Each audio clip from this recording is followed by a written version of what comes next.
So next thing I want to focus on is, now that you've gone through and you've created your SWOT analysis, it's time to do some analysis. The first thing is your strengths. You want to focus on those. Focus on your strengths. Look at them. Understand your strengths. The next thing is shore up your weaknesses. Understand what are your weaknesses that drive into opportunities, and how can that help you make sure that you as a company can continue forward and get rid of those weaknesses or turn those weaknesses into strengths. You want to capitalize on some of those opportunities you identified. There's no point in identifying an opportunity if you don't move forward and actually capitalize on it. Get that opportunity and run with it. Did you find a new market? Go market to them. Figure out the best way. Make a plan.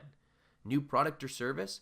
Identify the pros and the cons to making that and find out and make sure that there's a market there, and kind of do your further research and then go capitalize on it. Move it forward.